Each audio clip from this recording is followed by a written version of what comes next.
आज की वीडियो में हम देखने वाले हैं RO जो पेपर हुआ था 2021 में प्री।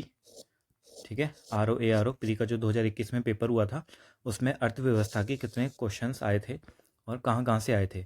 तो आज हम अर्थव्यवस्था के प्रीवियस ईयर क्वेश्चंस को देखेंगे। जो PYQ होते हैं हम उनको देखेंगे। तो अर्थव्यवस्था से कम 7% आते ही आते हैं।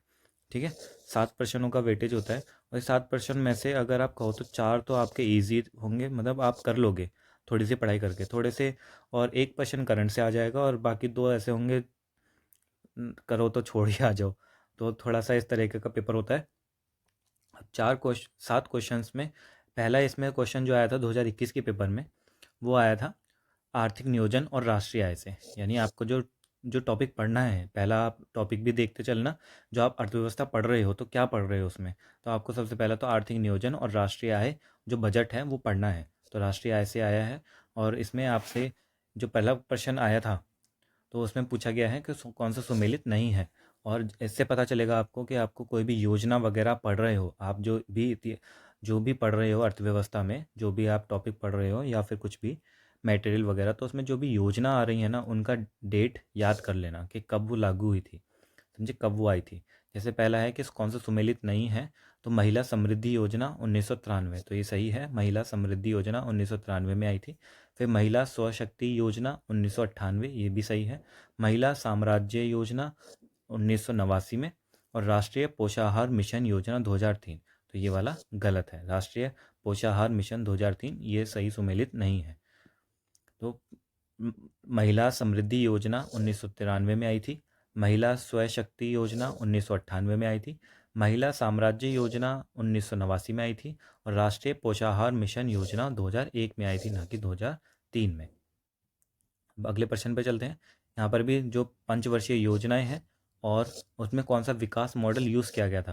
अब देखो जो योजना वाला प्रश्न था ये थोड़ा डिफ़िकल्ट है, समझे, ये थोड़ा डिफ़िकल्ट है क्योंकि ये कितनी योजनाएं आप याद रखोगे।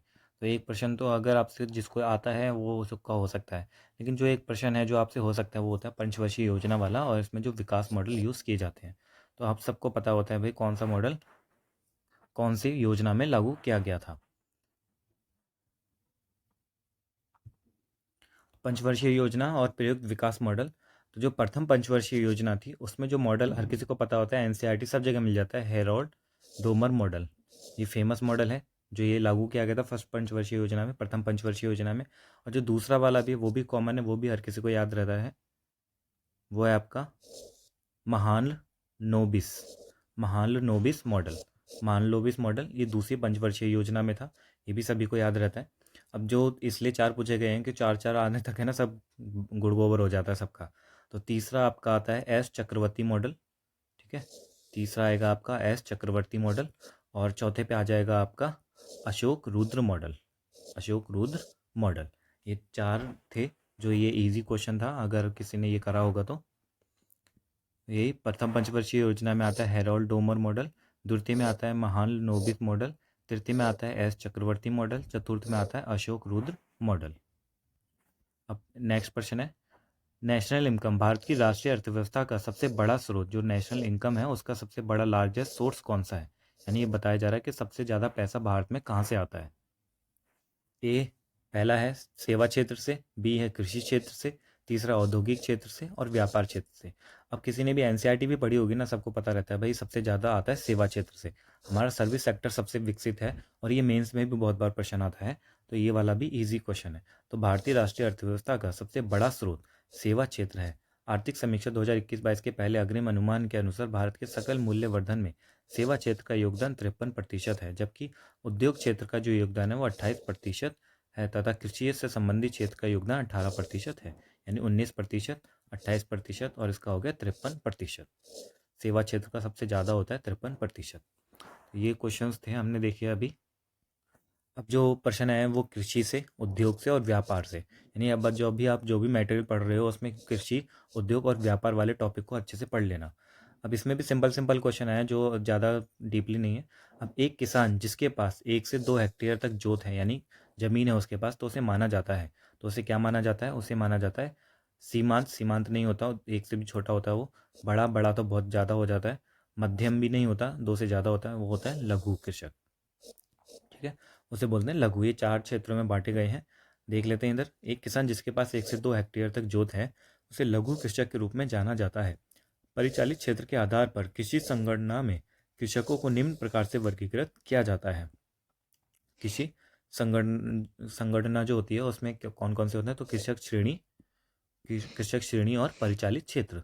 अब इनको आप है ना याद कर लेना, अभी दोबारा से पूछा जा सकता है। तो सीमांत कृषक कौन होते हैं, वो होते हैं जो 1 हेक्टेयर से कम होते हैं। सीमांत का मतलब होता है कोने पर, सीमांत वाले। जैसे ये एक बाउंड्री है और ये सीमांत है, ये कोना है।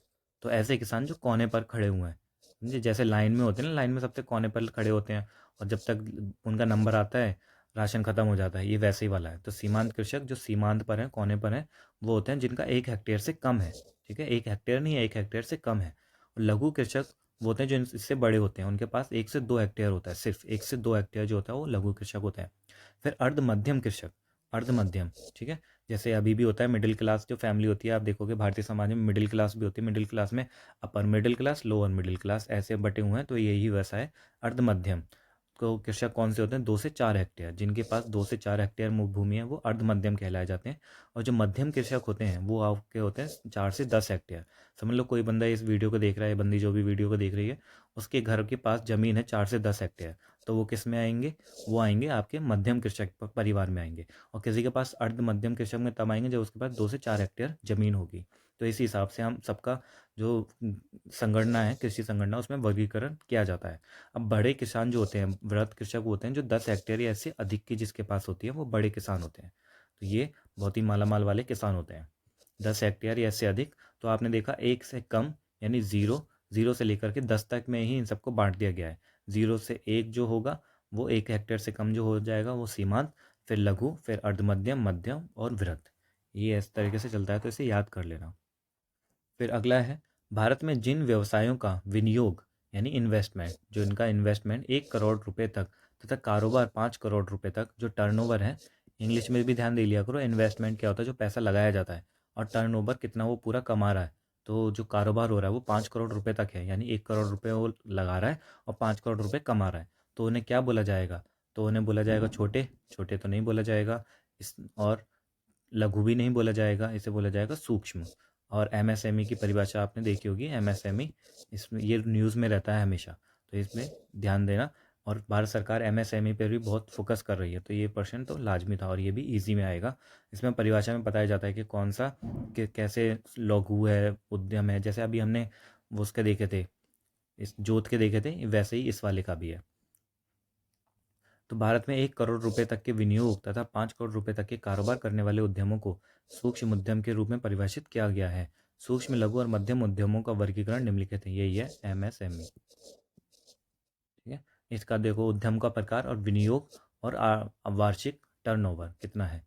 तो सूक्ष्म में वो आएंगे जो अगर 1 करोड़ रुपए तक का विनियोग कर रहे हैं, ठीक है, जो कि आपने अभी देखा 1 करोड़ रुपए तक का विनियोग करते हैं, तो 1 करोड़ रुपए तक का जो विनियोग करते हैं वो सूक्ष्म होते हैं और 5 करोड़ तक का उनका टर्नओवर होता है। लघु में आ जाते हैं, एक से अगर 10 करोड़ तक आप कर रहे हो, 1 करोड़ से लेकर के 10 करोड़ के बीच में जो भी करता है वो लघु में आ जाता है। और इसका टर्नओवर कौन सा होगा, 5 से 50 हो जाएगा। यहाँ एक जीरो लग गया और यहाँ भी एक जीरो लग गया, बस ऐसे ध्यान रखना।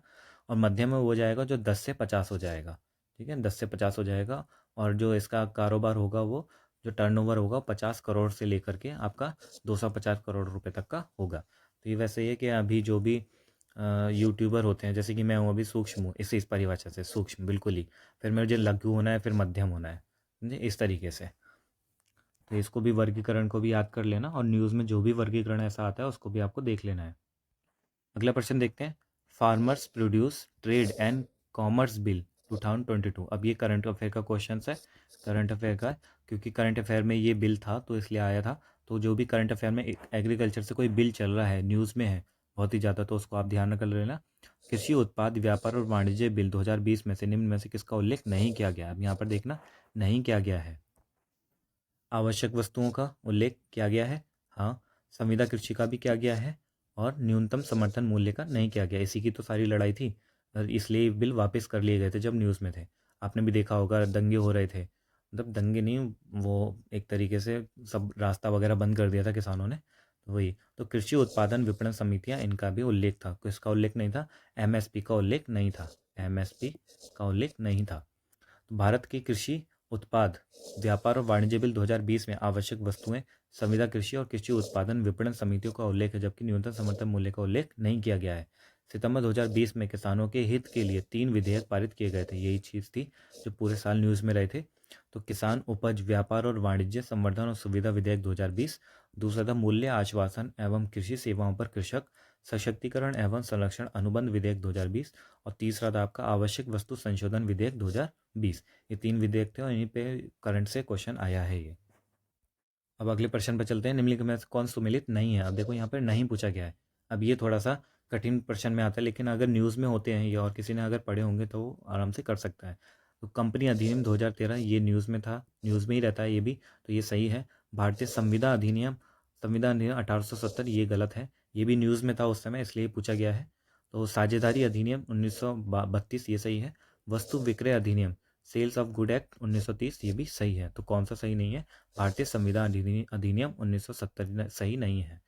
तो ये न्यूज़ में था इसलिए पूछा गया। अगर न्यूज़ में किसी ने पढ़ा होगा तो आराम से इसे कर लेता। भारतीय संविधान अधिनियम 1972 है ना, 1972 में आया था ये। भारत का मुख्य संविदा कानून है। यह अधिनियम संविदाओं के निर्माण, निष्पादन और प्रवर्तनीयता से संबंधित सामान्य सिद्धांतों और क्षतिपूर्ति एवं गारंटी, जमानत, गिरवी और अभिकरण एजेंसी जैसे विशेष प्रकार की संविदाओं से संबंधित नियम निर्धारित करता है। अब कंपनी अधिनियम 2013 भारतीय संसद द्वारा पारित एक अधिनियम है जो कंपनियों के निर्माण, उनके उत्तरदायित्व, उनके निदेशक तथा उनकी समाप्ति आदि का नियमन करता है। साझेदारी अधिनियम 1932 पारित एक अधिनियम है जो साझेदारी फर्मों का नियमन करती है। वस्तु विक्रय अधिनियम 1930 में पारित हुआ था। अगले प्रश्न पर चलते हैं। यह आपका है केंद्रीय राज्य वित्तीय संबंध, जो मुद्रा और बैंकिंग से आता है और जो कर प्रणाली से आता है। तो आपको ये टॉपिक भी अच्छे से कर लेना है, कर प्रणाली वाला, बैंकिंग वाला, उससे भी प्रश्न पूछे जाते हैं। और जो दोनों करने हैं, जो करंट में भी रहते हैं और जो आपकी जो बुकलेट पढ़ रहे हो उसमें भी है। तो रिजर्व बैंक ऑफ इंडिया के निम्नलिखित गवर्नरों पर विचार करें, उन्हें कालक्रमानुसार व्यवस्थित करें। तो हमें देखना है कि कौन कौन से गवर्नर किस कब कब आए थे। तो पहला है आपका डॉक्टर सी रंगराजन और doctor IG Patel, doctor D Subbarao, doctor Manmohan Singh. इनको हमें क्रम में लगाना है। अब इनका जो सही क्रम है वो है गवर्नर और कार्यकाल। अब आपको एक काम करना है कि जितने भी गवर्नर थे आपको वो सारे याद करने हैं, जब से आज़ाद हुआ है तभी से। तो IG पटेल वो हुए थे आपके 1977 से, फिर मनमोहन सिंह 1982 से, फिर डॉक्टर रंगराजन 1992 से, और सुब्बाराव थे 2008 से 2013 तक। ठीक है। और वर्तमान में रिजर्व बैंक के गवर्नर जो है शक्तिकांत दास हैं, तो सभी को पता होगा शक्तिकांत दास। और इनसे पहले वाले थे आपके सुब्बाराव, डॉक्टर सुब्बाराव। तो रंगराजन उससे पहले थे। यहाँ पर हमारी सीरीज ये खत्म होती है। 2021 के हमने सारे प्रश्न देख लिए हैं अर्थव्यवस्था से। 7 प्रश्न आया, 7 में से आप अच्छे से इसमें 5 क्वेश्चन तो आराम से कर लेते। तो अभी हम 2021 हो गया, बाकी 2000 जो पीछे वाला पेपर आया था 2016 वाला उसको भी देखेंगे। तो अगली वीडियो में उसमें उसकी चर्चा करेंगे। चलिए मिलते हैं तो अगली वीडियो में, तब तक के लिए बाय बाय।